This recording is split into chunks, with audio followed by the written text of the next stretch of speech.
Hello there, I'm Tony Carr and you are listening to We Are West Ham podcast.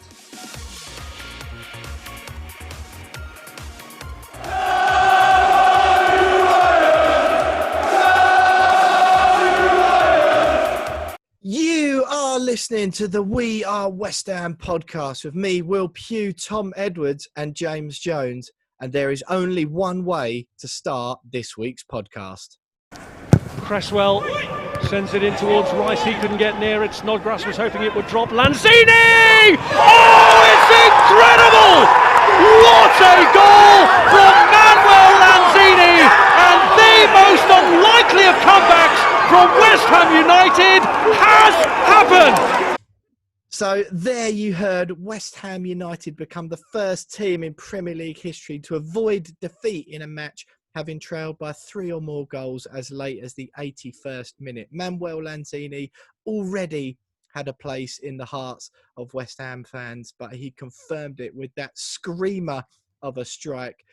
What a game, what a result, what a team, what a club, what a man, what an everything, what a pair of podcast colleagues that I am joined by tonight, as I am every week. What a lucky man I am to have these two as mates. Lucky man to support West Ham, and what a lucky man to have Manuel Lanzini in my life. James, what a time to be alive. How are you? Oh, mate, there's no way I'm sending anyone to sleep this week.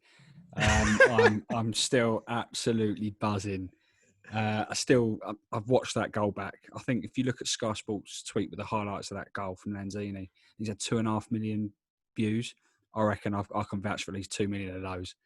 I've watched it on repeat constantly. It's the commentary that makes it, the goal, the timing, the player that scores it. He loves a goal against Spurs, doesn't he?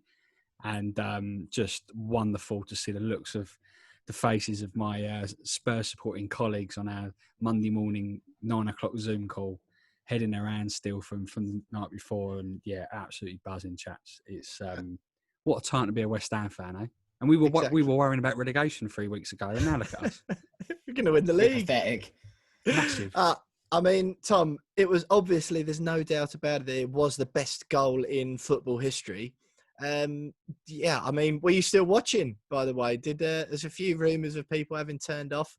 You can imagine if there was an away end and fans were in, that quite a few would have stormed out, being 3-0 down on 80 minutes. But yeah, I know you were still watching for a fact, but how was it?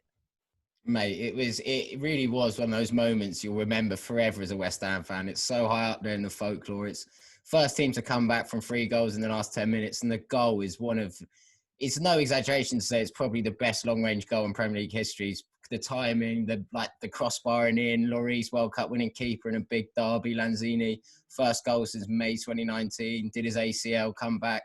All of it just added up to be one of those moments that I've only just hauled myself off watching it now, mate. I haven't slept.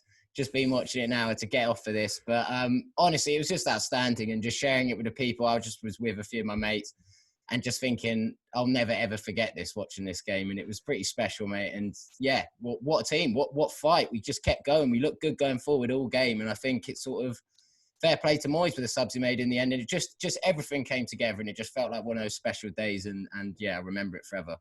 Absolutely. We were saying last week, weren't we, that I had a feeling it was going to be one of those classic West Ham Tottenham encounters. That is not how I envisaged it playing out, to be honest. But boy, am I glad it did. We're also 9th as well, which is brilliant. I mean, you know, aside from that huge result and against our biggest rivals, or certainly a lot of people view them as our biggest rivals, they're certainly the team I always want to beat more than any other every season.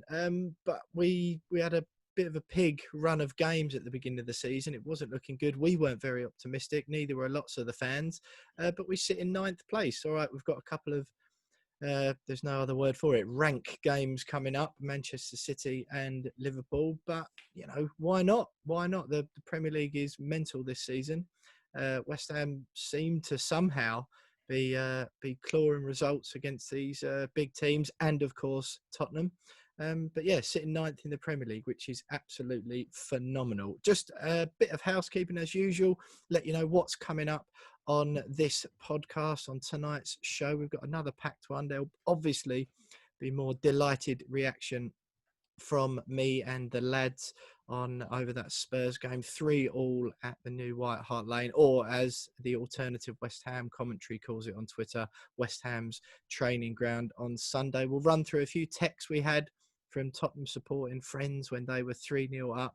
We'll talk, of course, about Manuel Lanzini, the goal, him comparing it to Pedro Obiang's after the game. We'll hear from the We Are West Ham listeners because we did our Twitter poll as usual. And we've just simply asked, what is everyone's favourite ever game against Tottenham? There's a few to choose from there. Delighted to say we've got a huge guest on tonight.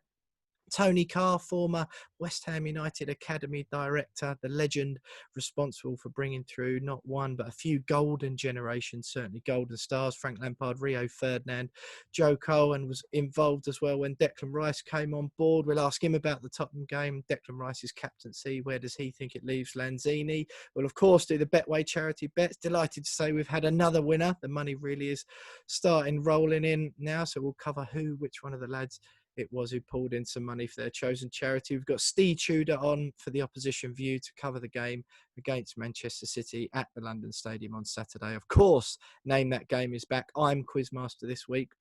Tom looking to claw back some points from the bottom of the league, and we'll wrap up as ever with the West Ham women's segment. They lost 4-2 at home to Manchester United on the weekend, now 10th in the WSL. Not looking good for the women at all, but an absolutely packed show, as I say. And we always start, Jonesy, with a bit of housekeeping. So what I'd like to do, first of all, I'm sure it applies to both of you, is just say hello to any new listeners we might have this week. The numbers have been creeping up slowly in the past few weeks, so I thought we'd take this opportunity just to say hello to anyone who's tuning into the We Are West Ham podcast for the first, second, third time. Great to have you with us. We hope you're entertaining enough and you stick around for a while. And of course, hello to all of our long-term faithful listeners as well who've been with us for a few seasons now. Do follow us on Twitter if you don't already at WeAre_West Ham. Subscribe to our YouTube channel. There'll be a link to the YouTube in the description to this podcast, and Tom will have the video so you can watch the full episode.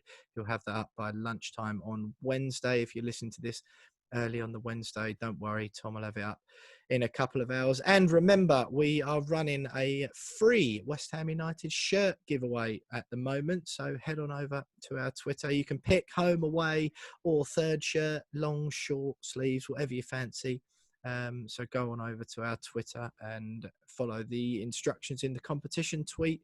It's quite simple to enter. All you've got to do is like the tweet, retweet it, follow We Are West Ham, and tag a West Ham supporting mate in the comments. Are nice and easy. But lads, housekeeping out the way. Again, just delighted. I was so looking forward to doing this show tonight. It's difficult to know where to start.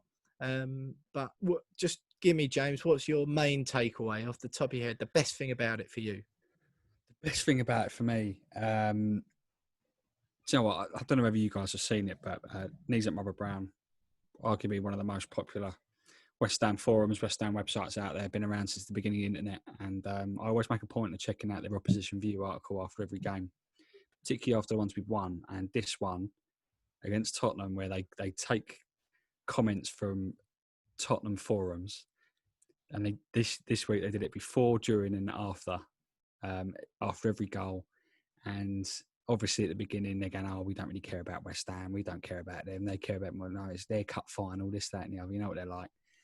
And then just watching them get more and more angry in the comments, more and more angry to the point where they're proper slagging us off, and really showing that they do care. They care just as much as we care about that game. They just don't want to admit it. And it just showed. Now, all my mates saying, all my Tottenham supporting mates going, "Oh yeah, you just celebrated a draw, like as if you've won the World Cup. Like, what's wrong with you?" So like, any football club, any football fan celebrates a goal like that in a game like that. The way it happened, you celebrate like you've won the World Cup. I don't care what anyone else says. And the way that's all they've got to come back. Oh, it's small club mentality. Yeah, we're a small club. We've got a small club mentality, and we're celebrating like that, like we've won the league. And that's what I love about it the most. The bitter comments I've had from Tottenham fans throughout the last 48 hours, and it's just great to get one up on them. It reminded me of when Gareth Bale scored that winner at Upton Park It was his last game for Spurs, and it was great. I know we didn't win the game, but it's great to be able to do something like that in their backyard. Similar circumstances. They always had that thing where they score late against us. It was our turn this week, and it was just wonderful. And I don't think we actually played that badly. When it was 3-0, I thought suspect defending, particularly for the first, but we weren't terrible. We'd had 4 or 5 chances. We had 4 or 5 chances, and I didn't think it was a 3-0 game. I just worried that we were going to crumble and it was going to end up 7, 8, 9. But we held strong, and the lads did so well to show that fight and show that courage to fight back, even with 8 minutes to go, 9 minutes to go, and to give us arguably probably one of the most special moments in our Premier League history, or even the club's history, really, when you look back on it in years to come. As Tom said before, we'll remember that forever, even if we didn't win the game. Like, what a moment, what a game. Well, I look forward to arguing with you about that we actually played well in a minute, James. I think we played well for all of 8 minutes, but we'll have a chat. Tom, same question. Just, what was your immediate takeaway from the game? We'll do, just James has mentioned it there, the comments on the Knees Up Mother Brown Opposition View forum there. We put a little tweet out earlier, which was inspired by my friend, a friend of mine, Alex Milne. He's a sports journalist for the Daily Mirror. He came on to do one of our opposition views after a Tottenham game last season. And he texted me and simply said, I wish I was watching this with you so much when they went 3-0 up. I, of course, at the full-time whistle, when I'd finally come down off the ceiling of my living room, made sure to reply to that message on WhatsApp and say, yes, me too. So we'll cover a topic in a minute. We put a tweet out earlier asking for texts that the We Are West Ham listeners had from Spurs fans. We've got some great responses. I'll share a couple of my own. But Tom, what were your feelings after the game? Mate, it was just the unexpectedness of it. Like you said, we weren't at our best, and it just felt like it wasn't coming. I mean, I personally, with Jones, in a sense, I think we looked all right going forward. I think that we were always in the game in terms of making chances, but defensively, I just thought they were going to pile them on. When they went 3-0 up in 16 minutes, I thought, here we go. And it just slowly started creeping further into the game. And Fornals missed that one. It was just a fight at the side, mate, just to not drop your heads and just to keep going, and the way and the manner that we did it. And that people off the bench contributed. Yarmolenko clearly doesn't like being on the bench. He comes on and has a huge impact in the second goal. Just seeing a squad so together. You saw all the subs, the way they celebrated. Noble didn't come on. I guarantee that hurt him not to come on in that game. And you saw his reaction when he scored. It's a picture of him and Randolph, who's basically on his shoulders, screaming up down the touchline. You think they're a proper squad all together. And Moyes has massively turned it around in terms of the atmosphere. And results-wise, we're starting to do the business. So seeing all the players' reactions, how much it meant to them, and certain little Manuel Lanzini, who's gone through hell and back in terms of football injuries recently, pre-World Cup in 2018, and he's never really recovered. And for him to have a moment like that, a crowning moment in a West Ham shirt, which 6 years he's been a servant. Me and Jones at the start of the season said we pro keeping him, and a certain Will Pugh wasn't too favourable on him, but he came out and scored one of the great goals, and just the togetherness and everyone enjoying and reveling a moment like that was what made it so special for me. And seeing the videos after the pub in Hornchurch and everyone West Ham just erupting, it just felt like an eruption of emotion. It was just brilliant, mate. Absolutely. I'm not sure if that goal from Lanzini necessarily means that it was, that he's a superstar and he's going to play loads of games. I can't. We'll cover it later in the show, but I can't see him playing too much more with the arrival of Saeed Benrahma. But just quickly, Jonesy, I don't know if you've got the tweet there as well, James. But we mentioned earlier, so texts from Spurs fans when they were 3-0 up. So I mentioned the one from my mate Alex Milne earlier on. Delighted to be able to read that back. This shout out goes out to another friend of mine, Mark Lloyd, who simply said, Spurs are transformed. There is no way we are not winning the league this year. That was on a group chat as well, which made it even better. All the group chat of a load of people I play football with. So I was delighted again to reply to that. No words at the end, just a load of the shushing emojis. So that was brilliant. Have you got the tweet up there, James and Tom? If you could perhaps read out a couple that we've got on the We Are West Ham tweet before we get Tony Carr on. Yeah, got Matty Brown replied and said someone messaged him and said, I may have underestimated my 5-0 Spurs bet. I hope he lost a lot of money on that. That's a wonderful. And fella, FPL fella, when will the towel be thrown in? Someone messaged him. I wonder if he was asking whether when will Spurs towel be thrown in. 81st minute was the answer to that one. They were lucky, to be fair. The clock wasn't going on any longer, was it? We would have definitely won. And Rob just said as well. I didn't get a text, but I think Spurs just really stuffed it up, and we were damn good. I like that sort of thing, Rob. Just completely ignore the Twitter question and just tweet us to let us know how good West Ham were and how rubbish Tottenham were. We've got a lot of respect for that indeed. But look, great opening segment. We'll have loads more on the 3-3 draw with Tottenham at the weekend. But stay with us because we'll be discussing all of that with West Ham legend Tony Carr next.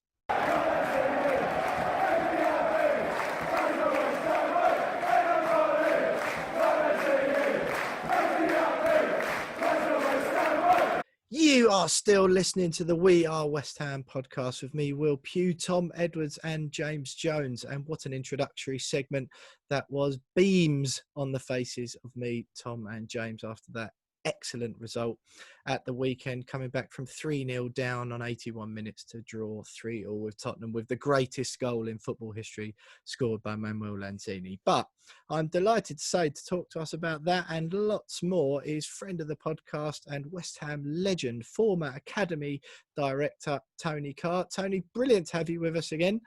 We've just covered it and how delighted we were. You said just before you nearly turned it off, like lots of fans did, I understand. But how did you? What did you make of that at the weekend? Well, I mean, I think it's all been said, but basically it got outplayed first half, I thought, and it looked like hiding, didn't it? It looked like how many they were going to score. But second half a lot tighter. I thought we were a lot tighter as a team. I thought we carried a little bit more of a threat. We looked like we were going to score. Rather than just sort of how many they were going to score. And once they scored, after 81 minutes, you thought, you never know. But then once they got two, and then to get the third was out of this world, unbelievable. Even I was out of my chair. And I don't get too excited these days, but I did on that one. That's absolutely good. We were saying, obviously, it's not great. We've been having to watch it from home, but with a moment like that, I think that eclipsed all that, didn't it? Because whoever you were watching with, everyone just it was like we haven't seen something like that for a few years, have we? No. I mean, obviously, especially the bonus of watching it at home is you can watch it 2 or 3 times with all the different angles and the replays. So, that even, especially when it's your team. No, fantastic. Yeah. Well, a great result. And a little, carry on, sorry. No, I was just going to say, we're sitting 9th in the table now as well. Everyone, of course, got caught up with, with what a great game and what a great result it was. But we had some absolute pig fixtures at the beginning of the season. There wasn't a great deal of optimism from the first sort of 6 to 8 games or whatever. I know we've got Man City and Liverpool coming up, but what are you sort of made of the side so far this season? Because sitting 9th place after the opponents we've had is something to be applauded.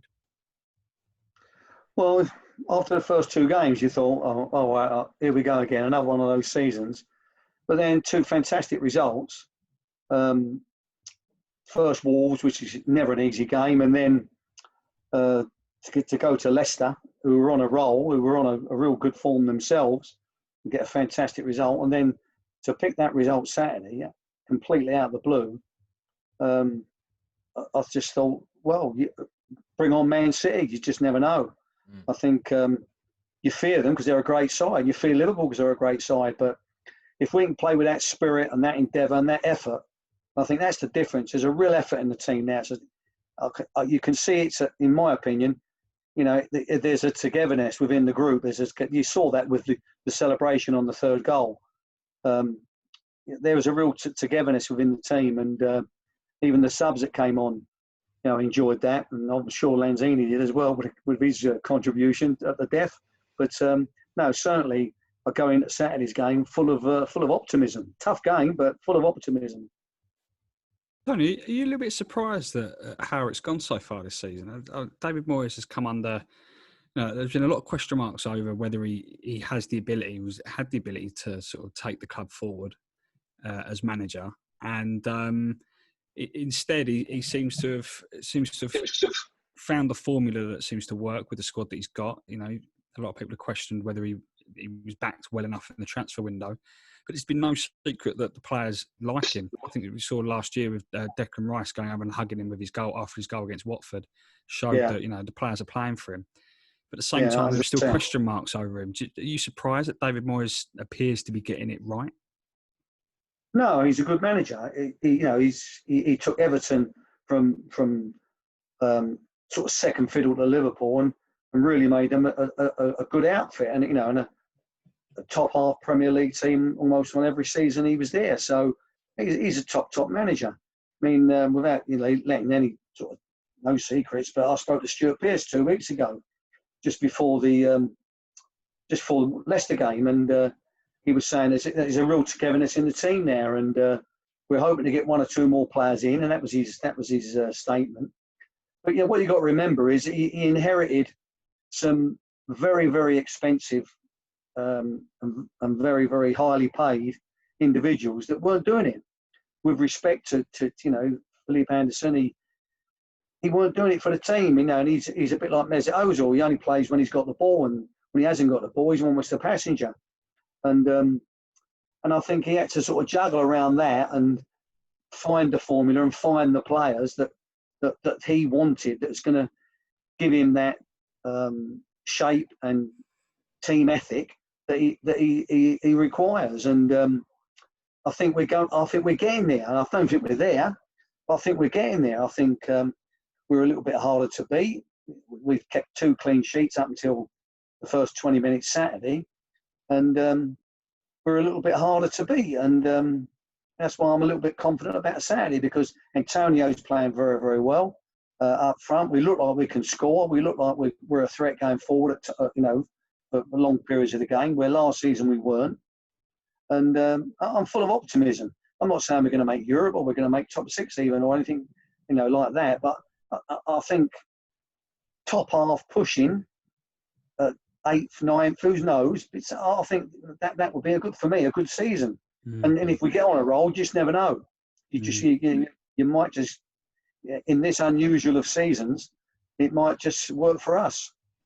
Tony, what did you make of the transfer window that we just had? Obviously, Dean Garner left, and there was a bit, everyone kicked off about that, one of our own. And then we left it to the last day to sort of get our marquee, shall we say, player or the biggest name in. And like Pussy put it about, didn't get a centre-half in until the very last week as well. He's probably going to be 4th choice. Do you think what we've all said here, that Moyes is doing a good job, do you think he would feel a bit let down by the window? Or is it just a matter of it was a tough transfer window to get things done and recruitment will come in January? What was your take on it? I think it was a tough window. I think, obviously, David Sullivan and David Gold weren't going to give the money that they gave the previous manager, because obviously, my personal opinion, it wasn't well spent. Our team was unbalanced, and we paid a lot of money for average players, and I say that in inverted commas, because they're not average players individually. They're very, very, very good players, but didn't quite fit into the shape, or we were a little bit unbalanced. And it was crying out we needed strength in defence, because we've conceded so many goals as a team.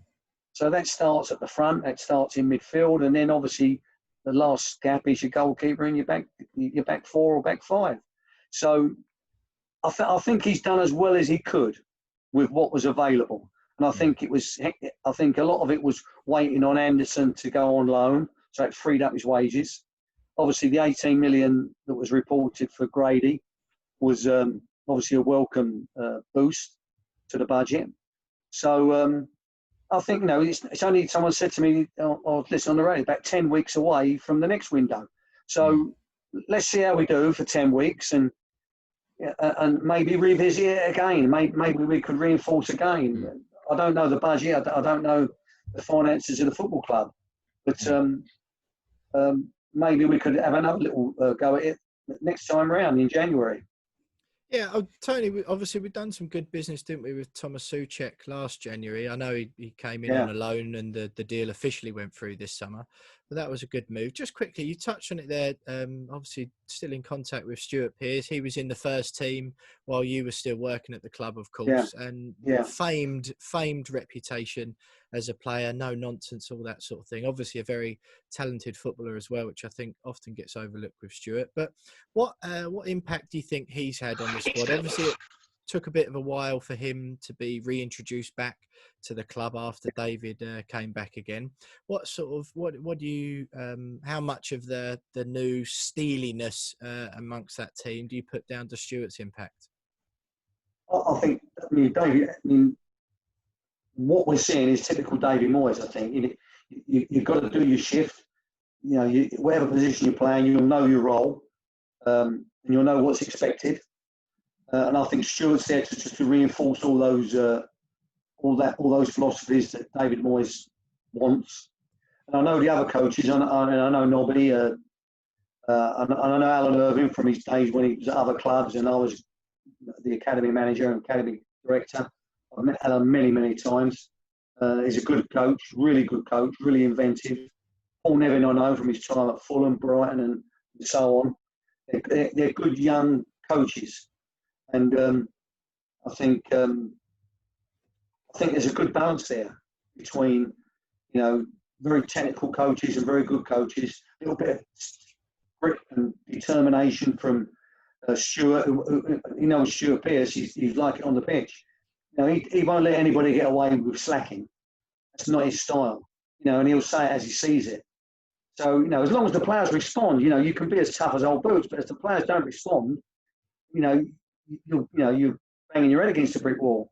So it's not just about shouting and hollering. You've got to earn their respect. But I think once you've earned their respect and they know what's expected, it's up to you then, the coaches, to say, hey, you dropped your standards today. That wasn't right. You didn't do this. You didn't do that. And if they respect the coach and the staff, they will respond. And if they don't respond, they don't play in the next game. As simple as that. I think we've got depth in the squad now. I think we've got cover in most areas. Let's see how we go in the next 10 weeks till January. But I'm optimistic. I'm really optimistic. Only for me, the big bonus of the transfer window was the fact that we've still got Declan Rice at the club. After all, you only got to look at Declan's face after that third goal went in. Exactly. Yeah. Exactly. That's not a player that wants to leave. Yeah. Yeah. And I said that before. I think I think it was the Watford goal that he ran to the touchline with David Moyes. That's not the behaviour of a player that's unhappy and wants to leave. I think the ball was in West Ham's court. I'm sure. I don't know for a fact, but I'm sure Chelsea were interested. And if David Sullivan, the owner, wanted to sell him, he would have sold him. But obviously, he stayed firm. And not once has Declan come out and said he wants to go. Not once. And he's been very positive. He's the captain now with Mark, not getting a regular place now. And I can only see him getting better and better. Players move on nowadays. You don't get the Lampards and the Brookings and the Billy Bonds who basically stay at clubs for 30 years. Mark Noble's the complete opposite to what most professional footballers do these days. 4 or 5 years at a club, make their reputation, move on. And there'll be time for Declan to do that if he wants to. But, no one would begrudge him that.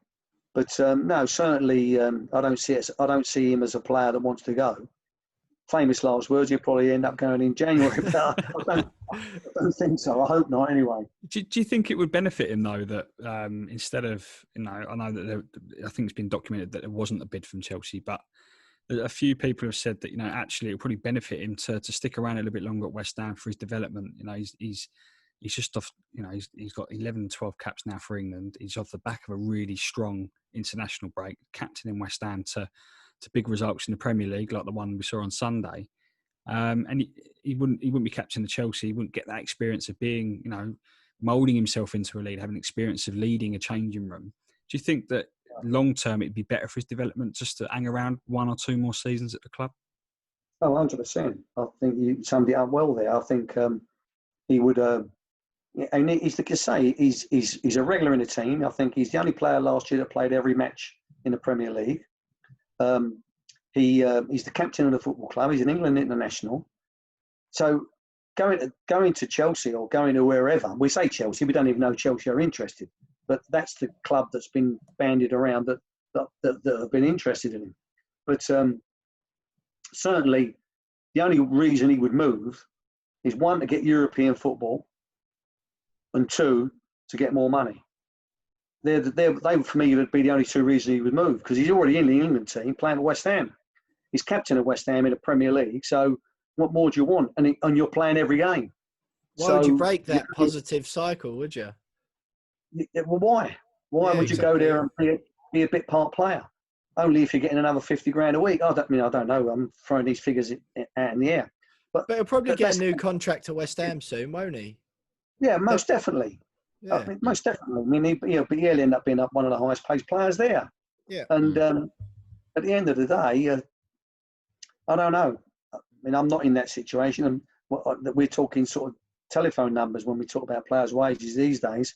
So, you can't grasp the sort of money they earn. But they would be the only two reasons that for me would want to move: European football and or more money. If he gets another contract, he'll be on academy director wages soon, won't he? Nearly, not quite. Not quite. He should be so happy. Oh yeah, if only, yeah. Tony, I've got to ask you about the man of the moment from the weekend, Lanzini. He's obviously been a bit out in the cold at West Ham recently, had injuries, and that it sort of didn't feel like he was actually going to get much playing time in the league this season. But what can that moment do for him? Do you think we'll see a bit more of him, or do you think that's just sort of a moment before he's about to leave, either in the summer or January? Because where does that now put him in terms of Moyes' hierarchy? Will that even change it at all? I mean, I don't know what the coaching staff feel about Manuel. I don't know, but certainly that goal will give him individually a massive lift. Massive lift. And the celebration. You could see the relief. I'm back. I've scored. This is the feeling I want every week. You could see that. So it'll give him a massive lift. Whether he'll start Saturday, I doubt it. But he'll certainly be there or thereabouts on the bench. But certainly for me, his injury didn't help him. A big injury. I think it was an ACL. I think a little bit like Van Dijk's going to have an operation. And that they were career-threatening injuries 20 years ago. You never come back from an ACL 20 years ago. But nowadays, surgery's moved on, and you do. But it will affect them, and it has affected many. And you could see he lost that little bit. He lost that edge when he was in the team. He lost that edge. He wasn't as effective. And him and Anderson in the same team. When we didn't have the ball, they weren't part of what was going on. They waited for us to win the ball back again, and you can't do that at the Premier League. You get punished. And it's not a criticism. That's just talented players that wasn't fitting into the moulding of the team that the manager wanted, or the shape of the team the manager wanted. So he's got a bit to do to get back in the team, but that won't do him any harm at all. It'll give him massive confidence. Absolutely. Obviously, worth remembering Said Benrahma coming back in the team as well. Look, great to hear from Tony as always. We're lucky enough he's going to stick with us for next section. We've got the Betway charity bets coming up. Chad from Betway, that we're all familiar with now, has kindly agreed to put another £50 charity stake up for Tony to get involved with our bets this week. We had a winner last week. One of the boys pulled in some money for their chosen charity in the Tottenham game. To stick with us for all of that next.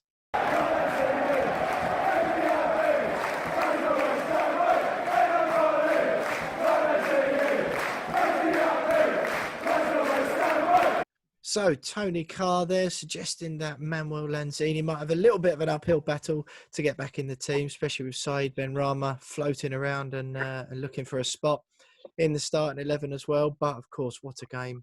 Tony delighted just as me and the lads were. And another thing we are delighted about here on the We Are West Ham podcast, twofold. First one is the Betway charity bet section, as we do every week now. Betway kindly give us £50 each as a charity stake, and any winnings go to the charities that me and the boys are playing for this season. James for DT38, Dylan Tombides Foundation, Tom for Isla's fight. Money goes towards Isla Caton's fight against cancer, and me playing for the Bobby Moore Fund. Tony's joining us this week, and he'll be having a selection of his own. Thanks to Chad at Betway for that. But Jonesy, first of all, before we get on to next week's bets, you won some money. I've got some money in the bank, boys. Yeah, not ones that have been given to me by Chad. I've actually got a legitimate win. And all I needed was that Balbuena goal. I needed West Ham to score, having had both teams to score over 2.5 goals, no 8.5 corners. I think it ended up being about 12, 13 corners in the game.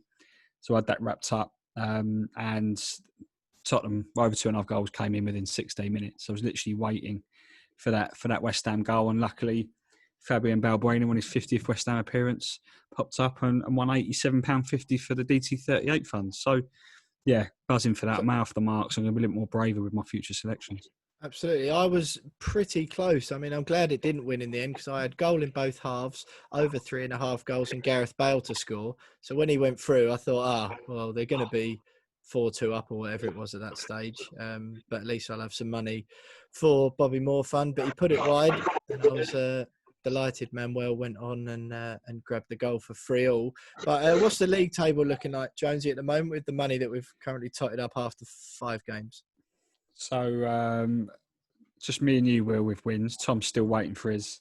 Oh, ballsy! I'm going for 2 ballsy bets, lads. Last week yours was massive, 50 to 1 shot. So unlucky not to get that one in the bag. But yeah, we're currently on, between us, we're on £267.50 between the three of us. So Betway, of course, doubling that at the end of the season, aren't they? Exactly, so yeah. 520 odd quid or whatever. Not bad at all. Absolutely. Well, Tony, yeah, I say me and the lads were close last week. You'll have, did you know? James is doing it for the Dylan Tombides Foundation. Did you know Dylan while you were at the club? Yeah, of course. Yeah, I signed Dylan, and when I remember his first day at the club, his dad brought him along, and we had a scout in Australia. Well, it wasn't a scout in Australia. It was a friend of mine from many years ago that moved to Perth, and he used to come over every summer and used to bring an odd player with him just to see what we thought of him. And he said, I've got a young boy coming over who plays in my little team out in Australia. His name's Dylan Tombides. Would you have a look at him? So I said, of course I would. You recommended him, I'll have a look at him. But from the first day onwards, first few days, I decided we're going to sign him and spoke to his dad. Our biggest problem was at that time is that he was an Australian national, and you couldn't sign anybody from outside the EU unless the family were in England for non-footballing reasons. In other words, they worked in England for non-footballing reasons. And fortunately, Dylan's mum, Tracy, she worked for an international casino, and she was transferred into London to work in a casino in London. So that solved that problem. So we signed Dylan, and the rest is history, as they say. And I had the unenviable task on the morning that he died of telling the youth team squad. I got a phone call during training. I had a phone in my pocket that Dylan had passed, and after training, I had to sit the boys down and tell them that their former teammate of last season had passed, which was, I can remember it now, a terrible moment. And such a brave fight. I don't know if we've got time to. We've got loads of time. Yeah. Such a brave boy. Every day he used to come in. He'd be gone away for treatment for 3 weeks or so, and having chemo and losing his hair and all sorts. And he'd come in and he'd train as hard as anybody, and he'd work as hard as anybody. Unbelievable. Always positive. How are you, Dylan? Yeah, good. I'm good. I feel good. I feel all right. And obviously Sam gave him his debut, didn't he, in the League Cup, which was fantastic. And the last time I saw Dylan was at Chadwell Heath. It was lunchtime, and we were all eating lunch, and he came down, leant against the wall. And I looked, how are you, Dylan? Expecting a positive result. And he looked down at the floor, and he just shook his head. And I can't get that moment out of my head. You're talking about Dylan there and DT38. It just reminded me of that, and I thought, oh no. And 2 weeks later, he had died. He went to Germany for a last-ditch operation or treatment, and obviously, cancer is so aggressive. He had a very, very aggressive form of testicular cancer, and passed away too soon. God rest his soul. Yeah, absolutely. Lovely words from Tony there. James has spoken to Tracy on a couple of occasions already, and we're delighted to be raising money for such a good cause. We're trying to champion a bit of awareness as well, just reminding everyone at home to check yourself. Trevor Sinclair tweeted and let everyone know last week that he'd checked, found a lump on his testicles, got it checked, and it was all okay. So definitely important for everyone at home. Yeah, don't be embarrassed about it. Exactly that.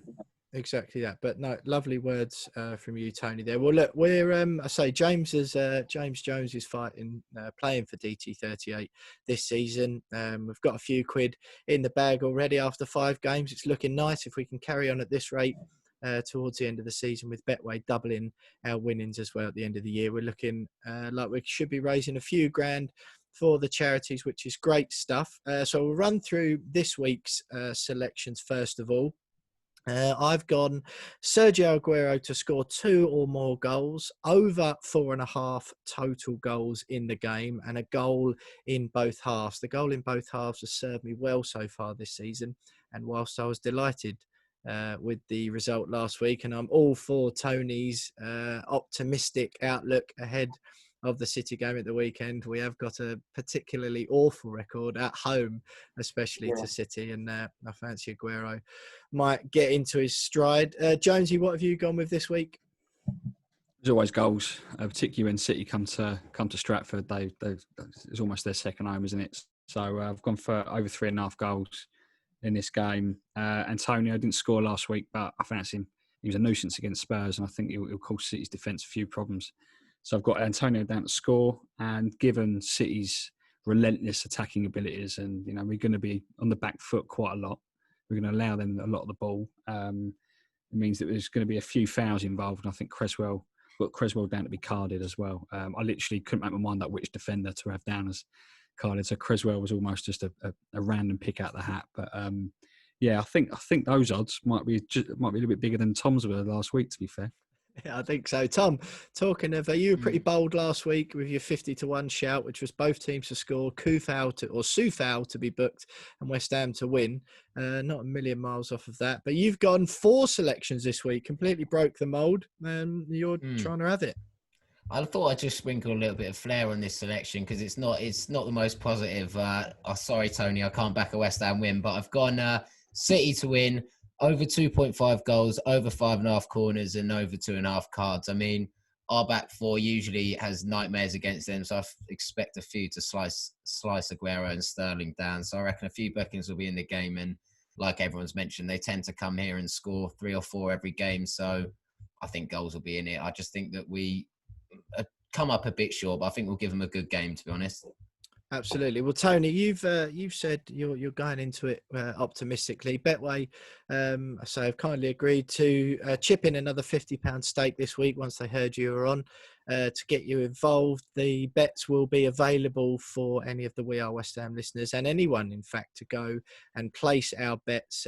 Mine, James's, Tom's, and Tony's will be available on the Betway app and website this week under the Bet Builder section. If you scroll down, you'll find the We Are West Ham podcast bets, and all of our names will be against them. So, Tony, we're going to put it to you this week. You said optimism, and any money Betway have said this week that your bet wins will be spread evenly across mine, James, and Tom's charities that we're playing for. So, we're just going to put it to you 3 simple questions. Who is going to win? Or you can have Man City, West Ham, or draw. So, what are you having? I'm going for a 2-2 draw.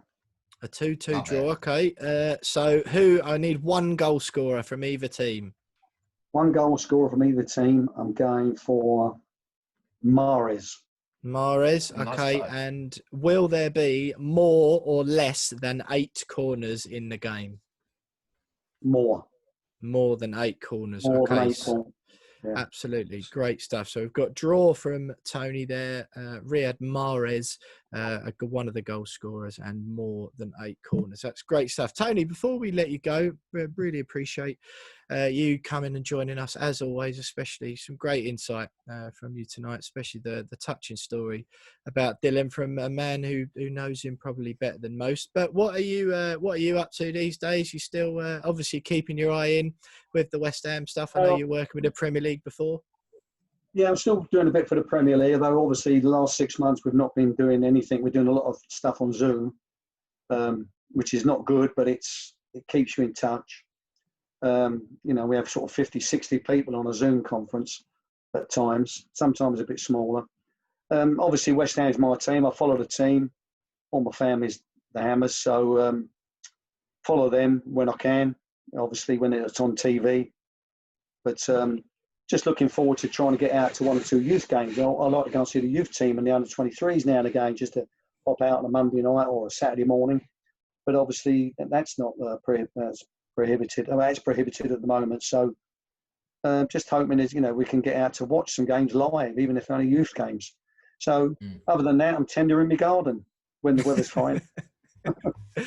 Yeah, absolutely. Yeah, it sounds like a pretty good way of spending your time. So just quickly, Tony, I had a few minutes left on this segment, but what are your feelings for West Ham this season? We ask you this every time you come on, and as always happens with West Ham, these things are always changing. But what do you think, sort of where we're at now, the way we're playing? What would be what sort of position can you see us ending up? I'd like to see us maybe 8th. I'd like to see us if we could achieve 8th. But what I don't want to do is get too carried away. With 2 great wins and let's say an unlikely draw at Tottenham after the first 20 minutes. But it was a great comeback. So I'm hoping that these next 2 games are really going to be testers for us to show our resilience. And I'm not saying we're going to win them, but you can lose 1-0 and play very well. So I'm hopeful that we can carry on this spirit, this togetherness, and this looking at the team and thinking, well, we've got a chance here. We might score here. We're creating chances here. And so I'm looking at top 8, if possible. That would be a good season. Certainly anything less than top half, be slightly disappointing, I think. Absolutely. I think we'd probably all agree with that, especially the way we've started the season. But Tony, thanks so much as ever for joining us. Really, it's great to hear your insight tonight, especially the stuff on Dylan and Stuart Pearce. And do, of course, let Stuart know that if he ever fancies venting, I know he's friends with everyone at Talk Sport because of all his work there. But if he ever wants to come on a West Ham podcast, I'm sure we can make room for him. Yeah, he's normally quite accommodating, Stuart. So next time I speak, then I'll put it to him. Great stuff. Tony Carr, thank you very much for joining us, and we'll let you know, of course, how you get on with your Betway charity bet next week. But stay with us, because next up we've got Steve Tudor joining us for the Manchester City Opposition View.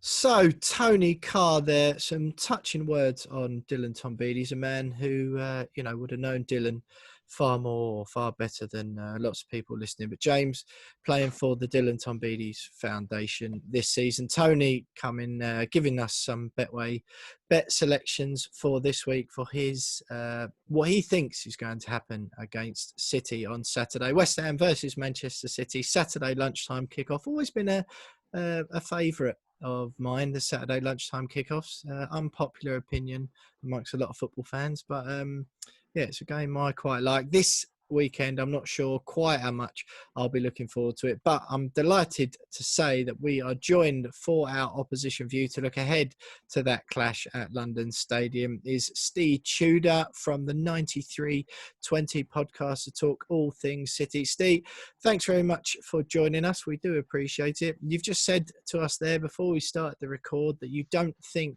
this week Man City are going to burst our bubble, because it is a huge bubble that we're all floating along on at the moment after our dramatic 3-3 draw against Tottenham. What on earth is it that made you say that, or is it just because you didn't want to upset us as soon as you'd logged onto the call? Well, it can't continue, can it? It's been quite a run. Was it 2015? Unbeaten since then, and we do tend to get good results against Joya. It just can't continue. So some of it's superstition, I guess. You guys are in terrific form, some great results. You're looking really together. I believe it's going to be a very strange season, and I think teams which are showing togetherness and unity and fighting for each other are going to do really well this year. And West Ham looks like they're going to be one of those. We've been up and down. We've been up and down now for well over a year. So, frankly, it's not a case that I'm pessimistic or optimistic. I just fall in between those two. I just don't know what City is going to appear against West Ham this weekend. I just don't know. 10 minutes in, I'll have a better idea. But at this point, I just can't see another kind of 4-0, 4-1, 5-0. I mean, we've had enough of them. You say 10 minutes in, Steve, but if the weekend proved nothing, is that 10 minutes in tells you nothing about how West Ham are going to get on at the end of the game. Or even 10 minutes near the end, yeah, absolutely, yeah. Steve, Pep Guardiola is already probably going to go down as one of the greatest managers of all time, and for me, he probably is. But how far along in this City journey do you think he is, or do you think we are possibly seeing the last year there because of the Champions League and obviously... Just seems like it's a right fit for him to leave soon, I suppose. Yeah, it very much feels like the beginning of the end phase. He still hasn't committed to another contract. So there's every likelihood he's going to leave at the end of the season. I believe that probably will be the case, although maybe it depends on how the season pans out. I don't know. Maybe he is just keeping his options open to this point. He certainly loves it in Manchester, and he loves kind of the people and living there, and he's very happy with the club. He's got the kind of, all his friends around him as regards to kind of the people, high up there. So he's got everything in place. But from a footballing perspective, he has to kind of almost start again this season after what happened last term. The players just looked jaded. It looked like we needed a reset. We haven't made any, we've made 3 signings, but it's not been the overhaul that some fans hoped for. So we'll have to see how this season pans out, but it does very much have a feeling that we're in the kind of the final chapters now of what's been just an extraordinary time to be a City fan. Much has been made about Pep Guardiola and City and defenders and the ridiculous amount of money you guys have spent on defenders over the last few years. It's 400 million quid on centre backs or something like that. Goes up every week. yeah. What do you make of that? Of first of all, that level of investment in essentially what is one position, and the quality of signings that have come in. See, Diaz is a good signing. A lot of people raise their eyebrows on the amount of money spent on Ake, not down in his ability, but is that the big problem at City at the moment is that not really being able to nail down regular centre backs, arguably since Company left. For City fans, the problem has always been, and it has been before Pep arrived as well, left back. It's always been left back. And the fact that we haven't signed a left back this year, I know Ake can fill in there, but, an established regular left back just baffles me. We're basically going into the season risking Mendy, who was absent again last weekend. So I have no idea if he's going to start against the Hammers. When you look past Mendy, you're looking at Ake kind of being converted there. Was Zinchenko, who was just lost what he had. He's gone, Zinchenko. Basically we tried to get rid of him over the summer and we were unable to. Yes, we've signed a lot on centre backs, but when you look at the centre backs, you look at Laporte. Liverpool get praised to the heavens for spending so much on Van Dijk and nailing their one world-class defender. He's our world-class defender. Diaz looks a business. It's too early to say, but he does look like he's got the leadership qualities what Company had as well. So overall, I'm kind of happy with the centre-back position. We were unfortunate with John Stones. It's injuries. With John Stones, it's always injuries. Quite why we've never just gone all out. As soon as Mendy became injured, I think it was like 5 games in when he joined us, and he looked amazing, by the way, until that injury. Why we haven't replaced Mendy just perplexes me. We've had Delph in there, we've had Zinchenko in there. Now it looks like we're going to have Ake in there. Just go out and buy a left back, City. It's what we need. It's let us down. Like Masuaku, you mean? Has he been playing well this season? How was he? He always plays well, Steve. I don't know what on earth you're talking about. Well, anytime I see him, he plays well. But it's kind of, I see, say, maybe 10 West Ham games a season, and, you can't gauge it. It might be where I just get lucky. I don't know. Well, that can't be true because I don't think he's ever played well in 10 games in one season. But really? Every time I see him, he plays well. He has a good game. I'm joking. He is the king amongst men. I absolutely adore him.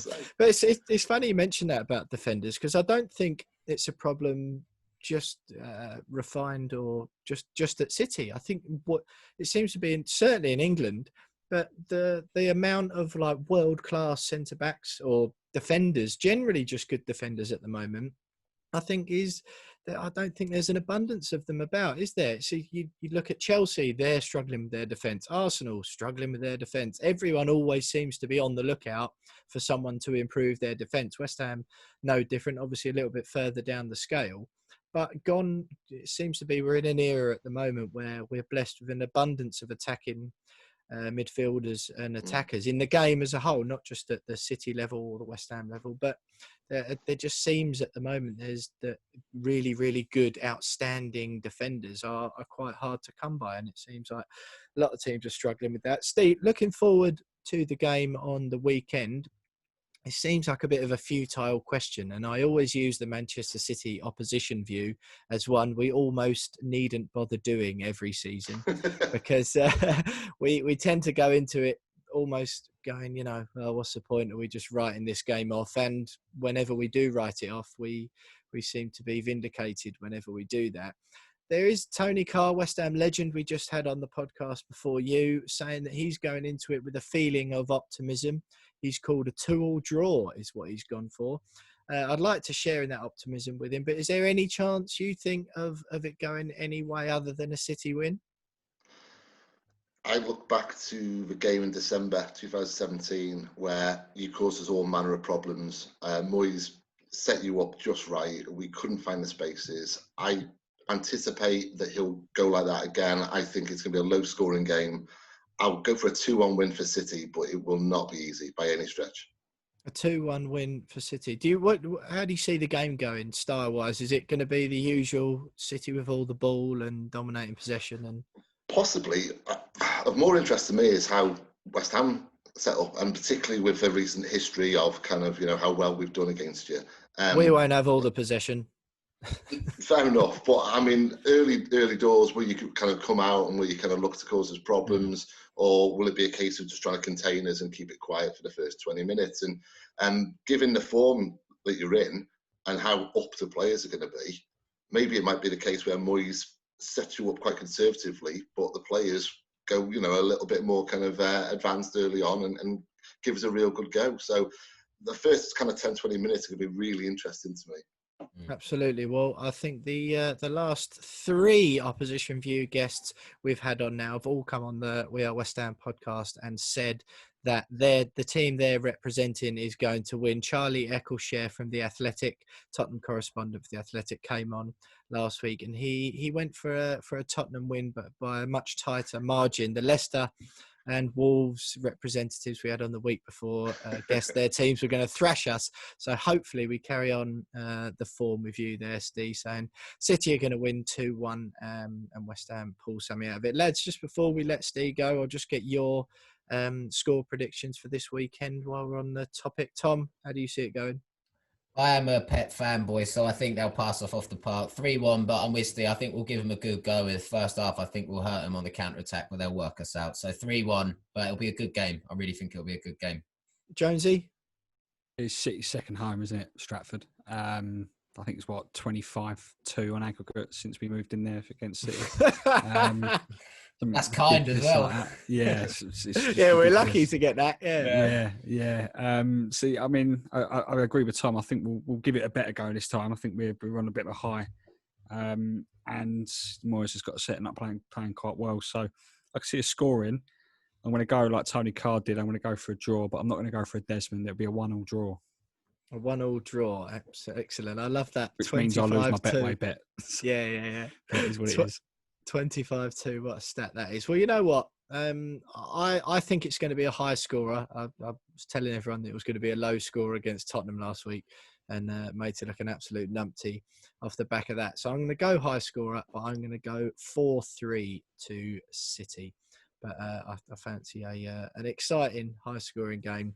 Whatever happens, I just hope we're in it for the 3 goals. That might have been just for the podcast's sake. What I actually feel deep down might not be reflected in what I've just said there. But Steve, thank you very much for joining us. Steve Tudor there from the 93-20 podcast for the Man City Opposition View, previewing the West Ham against City Saturday lunchtime at the London Stadium. But stay with us, because next up we've got more competition. It's Name That Game, and I am the Quizmaster.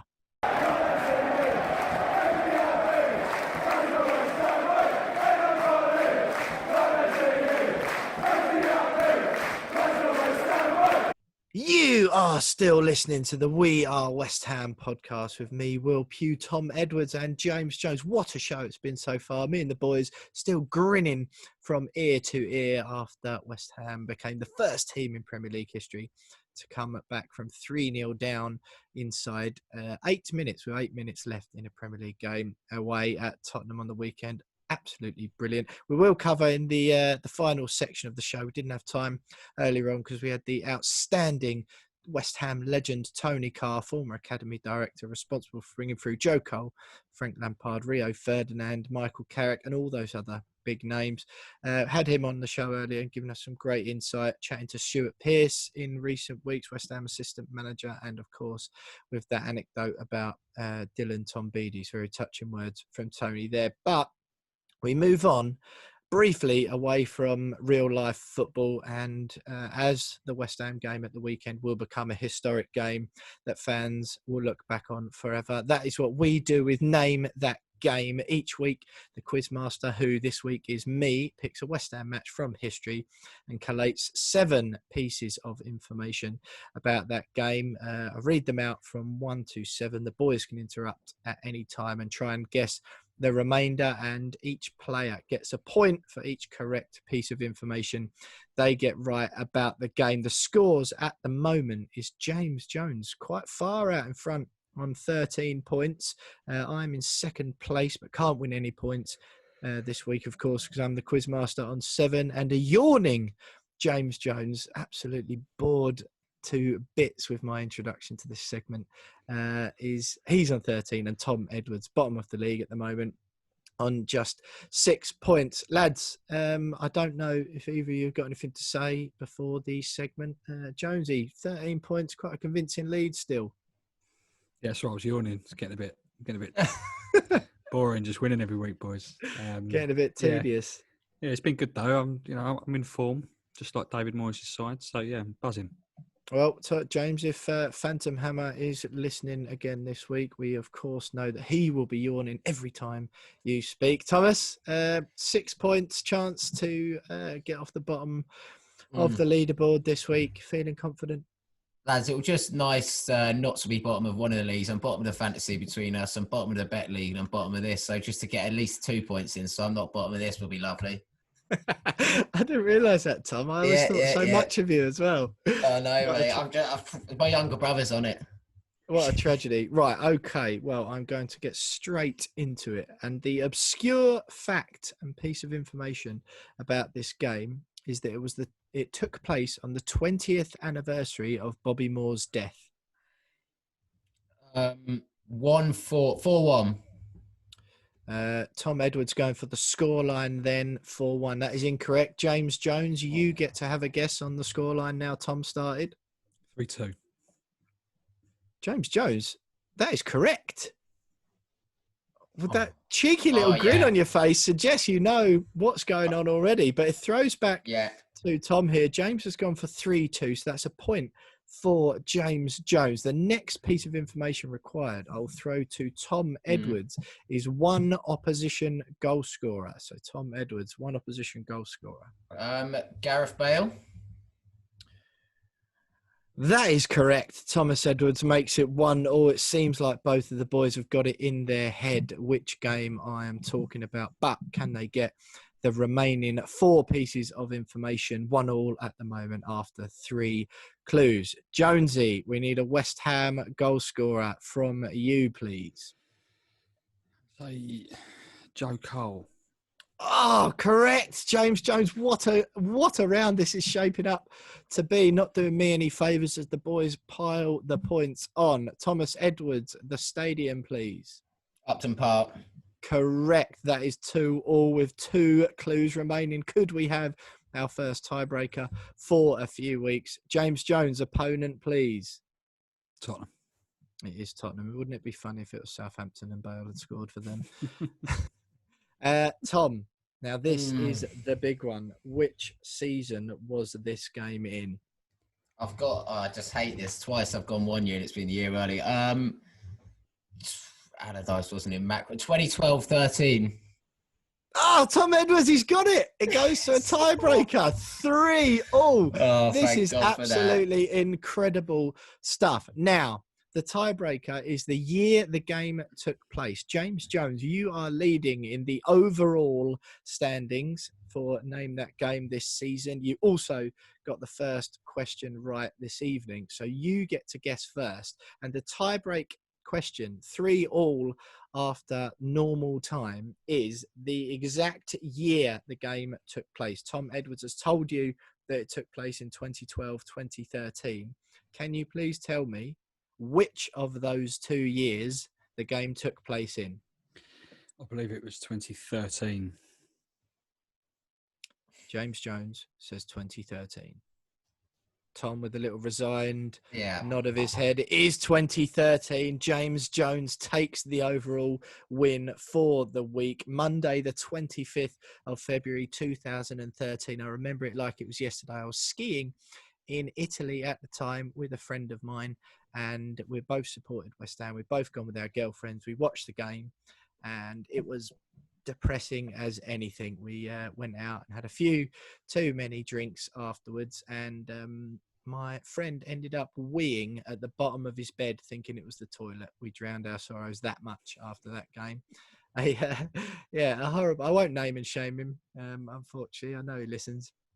But horrific, that one. I thought we've had such a feel-good factor on the show so far. The West Ham Tottenham was the theme. I thought I'd throw in a little curveball with a game where Tottenham broke our hearts. Were you both at that one? Sadly, sad. I was in my head for some reason. I thought it was the Liverpool one when we lost 4-1 and we all got Bobby Moore shirts, but that must have been wrong with my dates. So I felt like I had to defend myself with the 4-1 shout. That's why I'm saying this. But mate, it was a sad game. But Joe Cole's comeback and that goal was pretty special.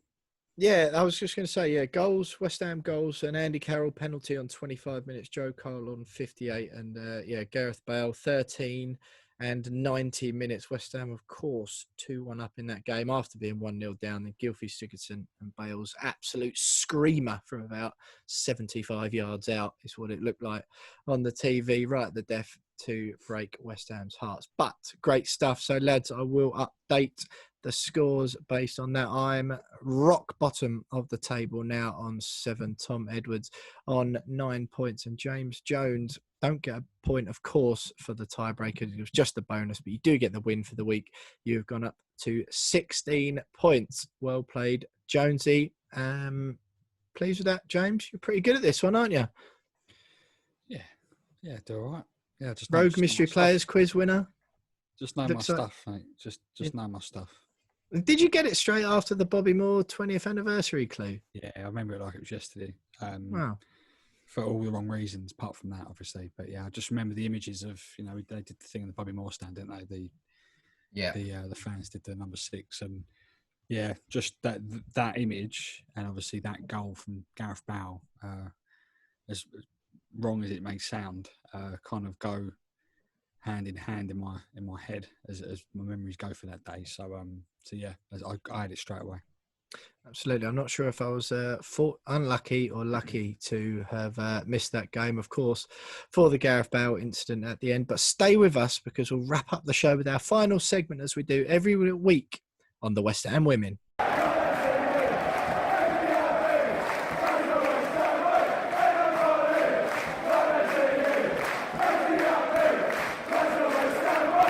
So you are still listening after all this time, an extra long, chunky episode tonight. Some great insight, of course, from West Ham legend Tony Carr. Meant we ran that segment on a little bit longer, but what a pleasure to be able to speak to the great man. We'll wrap it up. Talking of great men, James, great performance from you there on Name That Game. 16 points overall, nearly double, or more than double, in fact, what I've managed so far this season. So not good, but I've got 2 weeks now, not being the quizmaster, to claw some back on you. The West Ham women lost 4-2 at Manchester United, at home, to Manchester United in the WSL at the weekend. They're now 10th and without a win from 5 league games.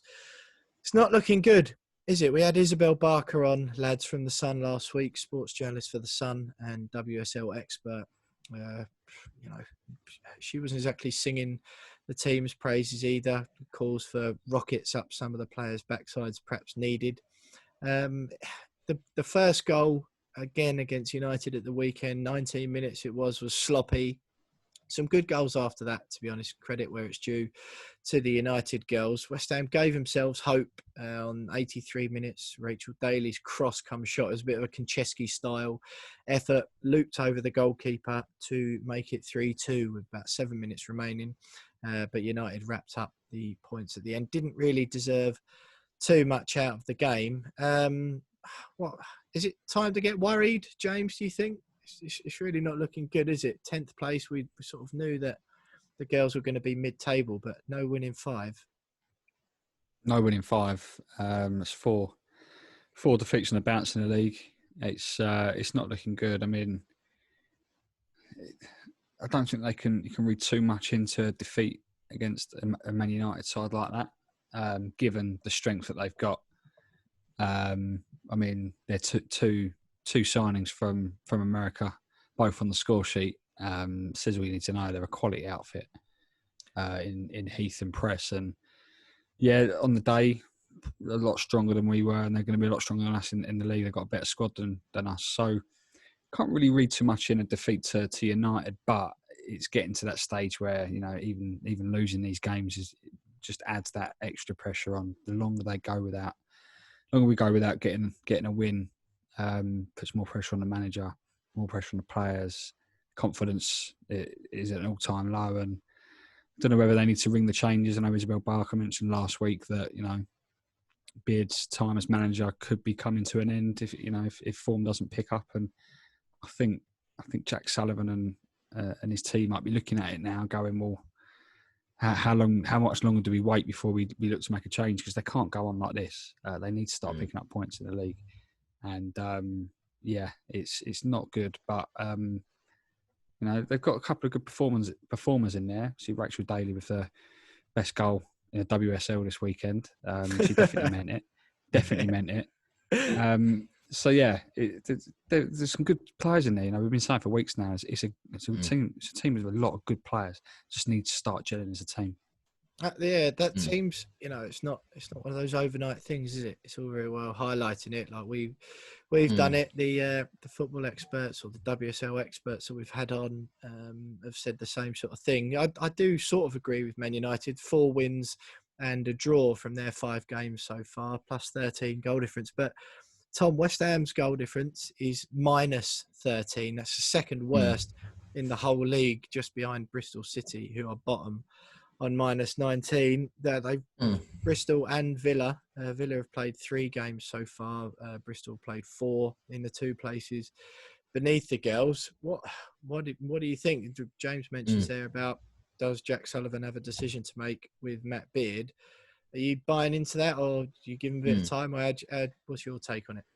I think for me, it's just the real worry is the amount of goals we're leaking. Each week in, week out, we're seeming to ship 3 or 4 goals. And if you're going to concede two a game, you've got no chance really, whether it be home or away. If you're going to concede every game, then you're very rarely going to actually get on a run of form. You've got to build from the back and create a solid base. So first thing Big can do is address that and start making some changes, whether that be we go a little bit more defensive and we shut up shop for these next couple of weeks, because they're big games. It's Birmingham, Reading next, Birmingham and Brighton, all 3 winnable games and real good opportunity to get some confidence going. But the best way to go forward would be by creating a tough team to beat, like Moyes has done with the senior men's. Get a team which is hard to beat first and foremost, and then worry about going forward. Because that's my main overall worry, is that it just seems like every week that we're going into it knowing that we've got to score at least 2 or 3 to even be in the game at the minute, and that's never a formula which is going to be sustainable and work. So that is what seriously needs to be addressed very quickly, because it's a tough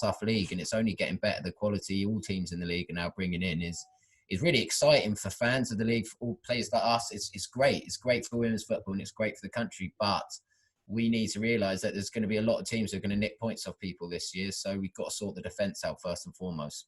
Absolutely, yeah. I mean, 5 goals scored in the 5 games so far, but 18 conceded. I mean, that's that's nearly 4 a game on your goals conceded average. I know we've played some good teams, but it's not good for the confidence. You mentioned that there, Tom. Birmingham, Brighton and Reading, the next 3 games. Birmingham, there's a couple of weeks break now. I think the girls have got to sort of reconvene a bit. The Birmingham away game in the WSL is on the 8th of November. Birmingham sitting fairly pretty in 7th at the moment, that mid-table bracket, where which was really the expectation for West Ham to be.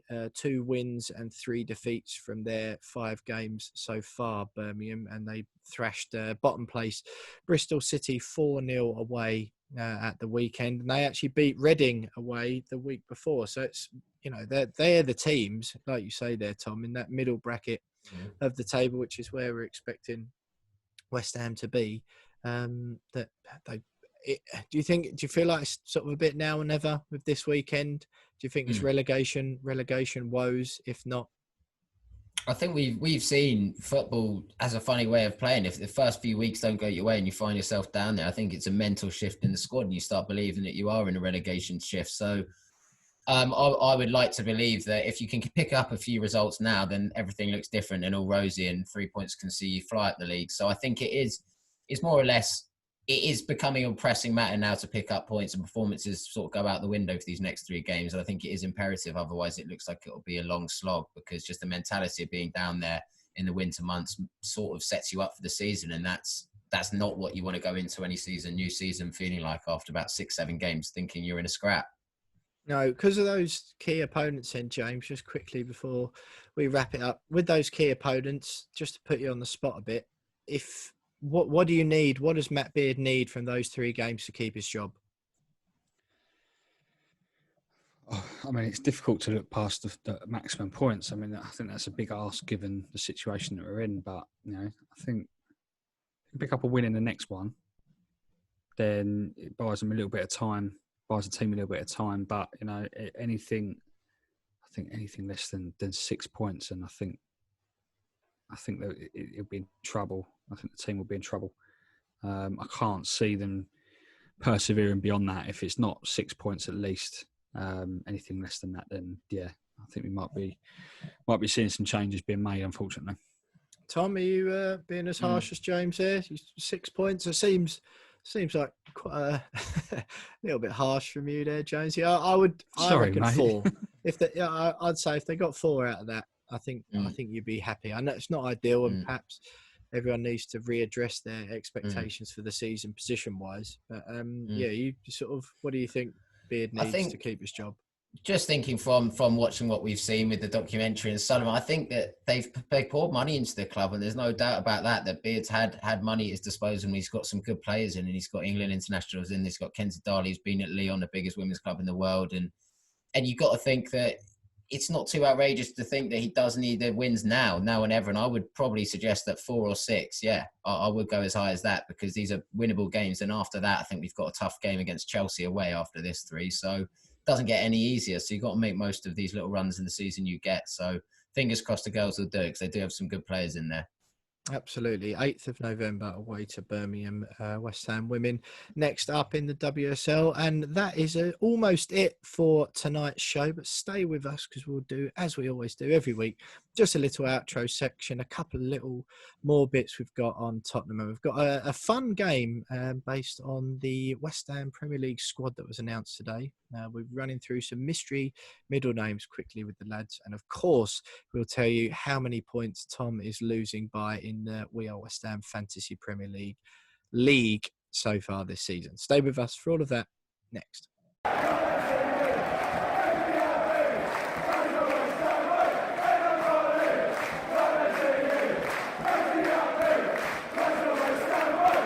So you are still listening to the We Are West Ham podcast with me, Will Pugh, Tom Edwards and James Jones. Thank you for still listening to the We Are West Ham podcast with me, Will Pugh, Tom Edwards and James Jones. It's been a brilliant one tonight. West Ham legend Tony Carr on giving us some great insight on his time at the club, what he makes of the comings and goings at the London Stadium. At the moment, still in contact with West Ham assistant manager Stuart Pearce. Brilliant show, boys, tonight. Just wrap it up as we always do. Normally, I just get some final thoughts on you. We give a little bit of a Fantasy Premier League update and then we go home. We're going to play a little bit of an interesting game tonight. But first of all, we will do the Fantasy Premier League. Remember, you can join the We Are West Ham Fantasy Premier League. That's the official Fantasy Premier League one. And the code for the league is lowercase, all of these are lowercase, CNY60 as in the letter U. So do come along and join in the fun. A quick update just on the three of us. I played my wild card last week, actually, not because I felt I was, anything too drastic, but my bench wasn't ideal and I just felt there was room for improvement. I got a rough idea of a few players who were going to do things where some value was. So I thought I'd have a quick wild card. Not too bad. Got 53 points off the back of that wild card. I bought Son and Harry Kane in. So that did me a favour, even though they didn't get a win out the game. I am still leading out of the three of us on 273 points in total, but I did actually get the lowest total of the three of us this week. Jonesy, you got 59 points, 257, 6 points ahead of me. That's 2 weeks in a row you've beaten me by small margins. Are you creeping up on me again? Yes. Yes. Yeah, I think I've had a really frustrating start to this season, fantasy-wise. I took out, remember when everyone said that Son was injured after I think he limped off at half-time against Newcastle, maybe I think it was. So I took him out and put Harvey Barnes in, kept the 2 million in the bank, thinking, right, as soon as Son's fit again, I'll bring him in. I'll bring him back in. And obviously Son starts the next game against United, scores 2, assists 7 or whatever it is. And then I thought, right, no, but you know what, I'm going to leave it a week. I can't bring him in for West Ham. And then what happens within 40 seconds, he scores. And within 8 minutes, he scores and assisted again. And I've not had him in. So I brought him in for this week, for the coming weekend. But it's just been frustrating. But I believe I'm beginning to... I'm on the up now. I'm on the up. Chipping away, aren't you? Tom, yeah. 65 points for you this week. 12-point gulf between you at the top and me at the bottom. 254 points. So just 3 points behind Jonesy. It's pretty tight. It's pretty tight between the three of us. You're only 19 points behind me. That's easily a 1 week swing. Pretty pleased with a 65, no doubt. Yeah, this week was a big one. I was tossing and turning about the wild card, but I kept faith because it's coming this week because I saw a few of the fixtures fell quite nice and I backed Timo Werner as captain. He basically got the bulk of the points. So it's one of those, though. Alma Jones has been a frustrating season. Aubameyang and Kevin De Bruyne I've gone with as the two stars in the midfield. De Bruyne injured last week and Aubameyang 0 and 4. So it's one of those, but now it's starting to take shape. I think I'll play the wild card and get who I actually want in there because I'm sick of people like Doherty and they're not getting any game time. Yeah, I bombed out. I knew it was going to happen. I bombed out Timo Werner this week. I was losing patience with him. I was like, stop waiting for him to come good. That's the mindset, Will, that makes a bad fantasy manager. And sure enough, I bomb him out and he bags twice within 25 minutes. Absolutely ridiculous. Just a shout out quickly to Josh Bragg, whose team Koyi FC is top of the We Are West Ham League. Now he moves top this week with 365 points. That's the third new leader I think we've had for the season. Yeah, stonking 90 plus week for Josh there, puts him on 365 all in, which is 9 points ahead of last week's leader, Joshua Rosen, who's dropped to 4th place. But so fair play to Josh, well played. And so anyone else who wants to join, do join up. Lads, just quickly before we go, the West Ham United 25 player Premier League squad was announced this afternoon. Declan Rice and Ben Johnson are under 21, so they don't get named in the 25, just in case you're wondering while they're not on here. But we've got some absolute rascal middle names on here, so I'm just going to rifle through these quickly. You're going to have one player. I'm going to go alternate players, and you're going to guess what middle name he's got. And if either of you get it right, you get absolutely nothing other than a load of respect from me. So I'll start with you, Tom. Michael Antonio, what's his middle name? Robert. Incorrect. Gregory. James. Fabian Balbuena's middle name's I don't know. Colin Smith. No, Fabian Cornelio Gonzalez. Love that. Almost as if he's Paraguayan. Like. I know. Aaron Cresswell, Tom. Aaron Thomas Cresswell. No, genuinely the classiest middle name you can possibly have. Aaron William Cresswell. James, if you get any of these, I'll massive respect for you. Issa Diop. He's got 3. Oh, come on. He's got 3. Oh, come on, he's French. He's French. Come on. It's a little bit classic greedy, French isn't it? name. Oh, Be stereotypical. Pierre. No, incorrect. Fred. No. Tom, give me a stereotypical French name. Think Claude. Oh, close, Claude. Very close. Think Claude Van Damme. Yeah, Van Damme. That's 3 names. Claude Van Damme. No. Issa, Lai, Lucas, Jean Diop. I should have got that. I'm surprised you didn't, to be honest. Pablo Fornals is brilliant. Right, Jonesy, back to you again. Pablo Fornals' middle name. He's Liam. Spanish. I hate playing this game with you. No, James, funnily enough, Pablo Fornals from Valencia. His middle name is not Liam. Tom, Pablo Fornals' middle name is Malla. Malla. This is I would have got that one. Tom, I think you might know one of these. Sebastian Allaire, French. Claude, I'll say it again. No, it's the only French name I know. It's not Claude. He's got 2. I remember reading this when he first signed. Jonesy, got anything? James. Right. Oh, God, I hate you. Sebastian Romain Teddy Haller. Teddy as in Sheridan. Yeah, bizarre. Right, Nathan Holland, Tom, hit me. Oh, Nathan Ian Holland. Very, very nice guess, but no, Elliot.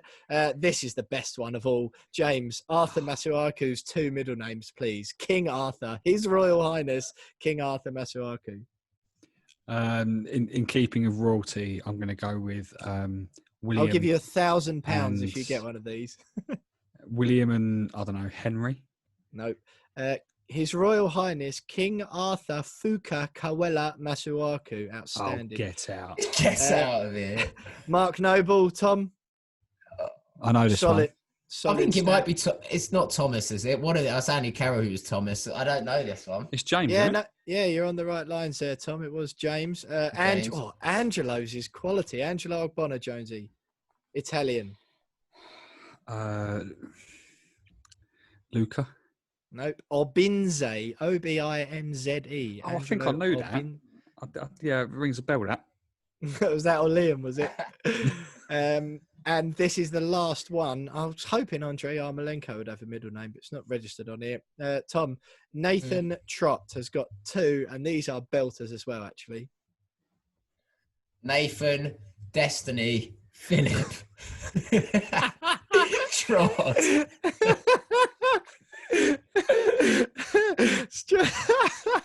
Strange. For goodness sake. Strangely enough, Tom, that is incorrect.